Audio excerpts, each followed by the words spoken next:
Legal fiction एक ऐसा concept है जिसे हम लीगल पर्पसेस के लिए असली मान लेते हैं, लेकिन इस सरफेस के नीचे एक डीपर इश्यू है।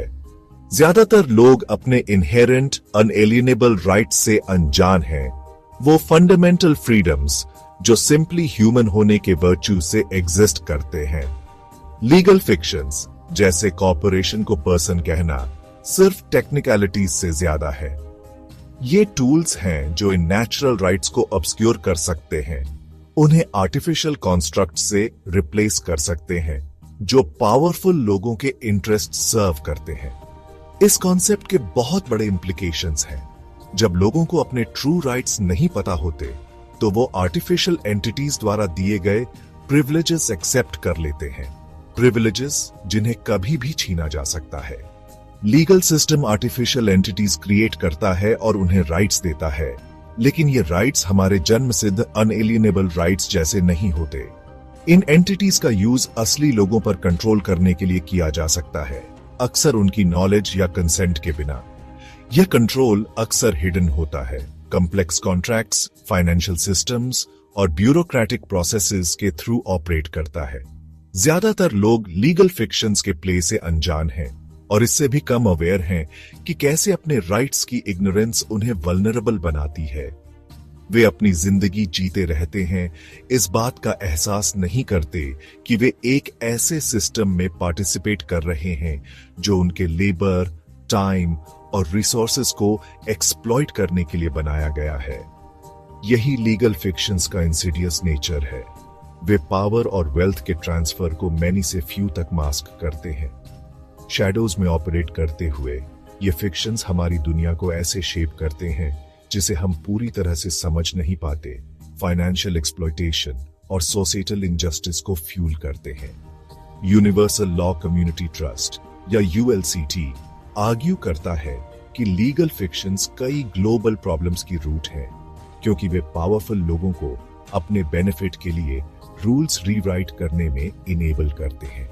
उनका मानना है कि ये फिक्शंस वॉर, पॉवर्टी और एनवायरमेंटल डिस्ट्रक्शन को जस्टिफाई करते हैं। पावरफुल लोगों को बिना अकाउंटेबिलिटी के एक्ट करने की परमिशन देकर, आर्टिफिशियल एंटिटीज द्वारा शील्डेड करके, लीगल फिक्शंस पावरफुल लोगों को इम्प्यूनिटी के साथ एक्ट करने देते हैं। फाइनेंशियल सिस्टम्स का यूज करके वल्नरेबल लोगों से वेल्थ और रिसोर्सेज एक्सट्रैक्ट करते हैं। आर्टिफिशियल एंटिटीज क्रिएट करके और उन्हें राइट्स देकर लीगल सिस्टम ने अब्यूज के लिए एक स्ट्रक्चर तैयार किया है, जहां जस्टिस अक्सर एक इल्यूजन होता है और एक्सप्लॉयटेशन नॉर्म है। इस अब्यूज को अक्सर प्रोग्रेस या नेशनल सिक्योरिटी के नाम पर जस्टिफाई किया जाता है, लेकिन असली कॉस्ट ऑर्डिनरी पीपल और प्लैनेट को ही बेयर करना पड़ता है। असली बेनिफिशियरीज वो कॉर्पोरेशंस और इंडिविजुअल्स हैं जो दूसरों के एक्सप्लॉयटेशन से प्रॉफिट करते हैं, जबकि मेजॉरिटी अनअवेयर रहते हैं लीगल फिक्शंस और फाइनेंशियल सिस्टम्स में ट्रैप्ड, जिन्हें उन्होंने कभी चूज नहीं किया और रेयरली समझते हैं। यूएलसीटी वालों का कहना है कि बर्थ सर्टिफिकेट एक लीगल फिक्शन का सबसे बढ़िया उदाहरण है। उनका मानना है कि जब बच्चा पैदा होता है तो उसका बर्थ सर्टिफिकेट एक अलग लीगल एंटिटी बना देता है। असली इंसान के लीगल राइट्स नहीं होते, इस एंटिटी के होते हैं। इस लीगल एंटिटी के थ्रू उस इंसान को फाइनेंशियल कंट्रोल के सिस्टम में डाल दिया जाता है।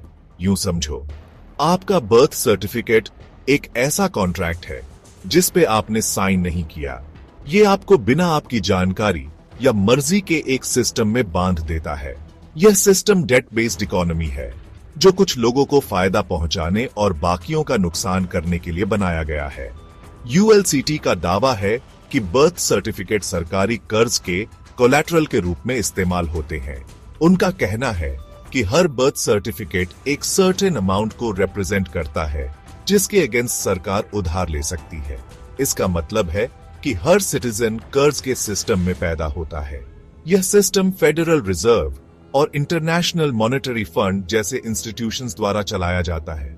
ये इंस्टीट्यूशंस हवा से पैसा बनाते हैं और फिर गवर्नमेंट्स को इंटरेस्ट पे उधार देते हैं। फिर यह कर्ज टैक्स और इन्फ्लेशन के थ्रू सिटीजन्स पर थोप दिया जाता है। सोचो, एक ऐसी दुनिया जहां पैसा हमेशा बिना किसी चीज के बनाया जा रहा है। यह सुनने में किसी सपने जैसा लगता है, लेकिन यही हमारे डेट बेस्ड इकोनॉमी की असलियत है। सोने जैसी किसी असली चीज की जगह हमारा पैसा लोन्स और क्रेडिट से बनता है। जब भी कोई बैंक लोन देता है, वो असल में नया पैसा बनाता है। इस पैसे के साथ एक IOU आता है, मतलब लोन को ब्याज समेत वापस करने का वादा। इस सिस्टम में इकोनॉमिक ग्रोथ की हमेशा जरूरत रहती है। अगर इकोनॉमी रुक जाती है तो पूरा सिस्टम गिर सकता है। ग्रोथ के इस कांस्टेंट प्रेशर का एनवायरनमेंट और सोशल इक्वालिटी पर बहुत बुरा असर पड़ता है।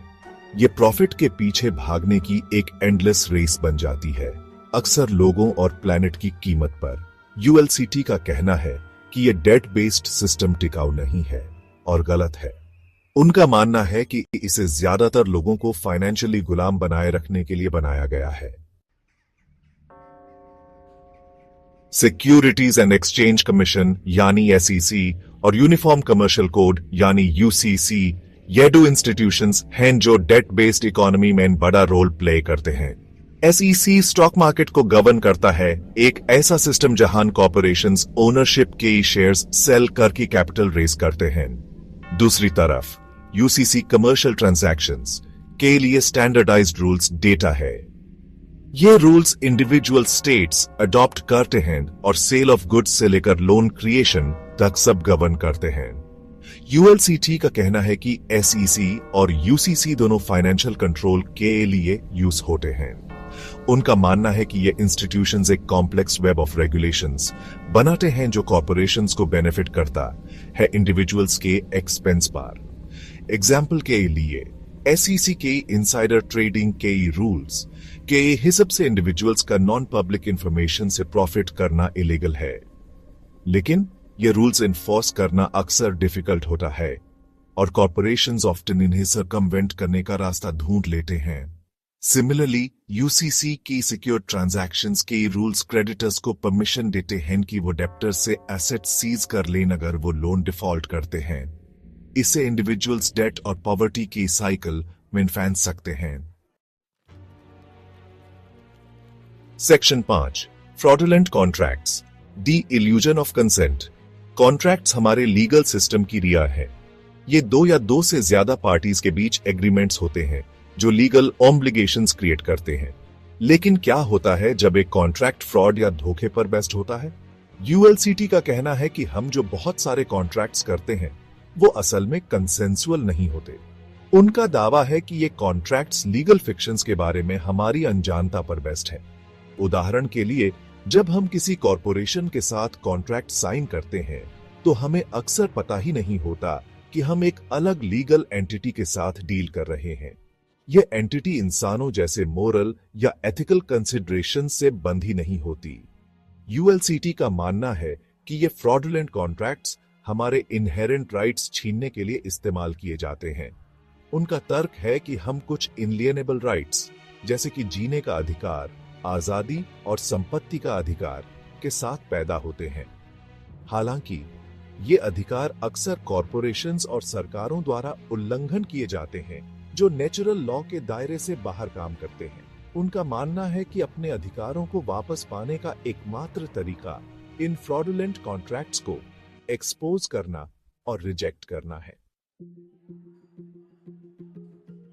सोचो, एक ऐसी दुनिया जहां दया ही मुद्रा हो, एक ऐसा समाज जहां दया और सहानुभूति के कामों को सबसे ऊपर रखा जाता है।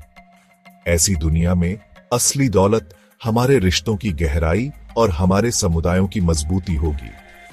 यह एक ऐसा विचार है जो हमें अपनी प्राथमिकताओं पर पुनर्विचार करने और अपनी आर्थिक व्यवस्थाओं के केंद्र में मानवता को रखने के लिए प्रेरित करता है। हिस्ट्री में न जाने कितने वार्स ग्रीड और एक्सप्लॉयटेशन से भरे पड़े हैं। रिसोर्सेज, पावर और कंट्रोल के चक्कर में कितना सफरिंग और लॉस हुआ है, अंदाजा लगाना मुश्किल है। ये कॉन्फ्लिक्ट्स ह्यूमन अनचेक्ड एम्बिशन के डिस्ट्रक्टिव पोटेंशियल की याद दिलाते हैं। ये ह्यूमन सोचने पर मजबूर करते हैं कि हमारी डिजायर्स की असली कीमत क्या है और उन्हें सेटिस्फाई करने के लिए हम कहां तक जा सकते हैं। हमारी इस कॉम्प्लेक्स और कैओटिक दुनिया में नेचुरल लॉ की तरफ वापस जाने की बातें हो रही हैं। यह एंशिएंट फिलॉसफी नेचर के साथ हार्मनी और लाइफ के इंट्रिंसिक बैलेंस पर जोर देती है। इन टाइमलेस प्रिंसिपल्स के साथ अपने एक्शंस को अलाइन करके हम एक मोर जस्ट और सस्टेनेबल सोसाइटी बना सकते हैं। बात बस इतनी है कि हमें एग्जिस्टेंस के बड़े वेब में अपनी जगह पहचाननी है और चीजों के नेचुरल ऑर्डर का रिस्पेक्ट करना है। झगड़ों से मुक्त भविष्य बनाने के लिए हमें दुनिया से रिश्ते बनाने के तरीके में बुनियादी बदलाव लाने होंगे। इसके लिए जरूरी है कि हम गुस्से और दबदबे के बजाय बातचीत, समझ और सहयोग को प्राथमिकता दें। शांति और आपसी सम्मान की संस्कृति को बढ़ावा देकर हम एक ऐसी दुनिया का रास्ता बना सकते हैं जहां मतभेदों का जश्न मनाया जाता है और विवादों को बातचीत के जरिए सुलझाया जाता है। यह एक महत्वाकांक्षी लक्ष्य है, लेकिन मानवता के अस्तित्व और विकास के लिए बेहद जरूरी है।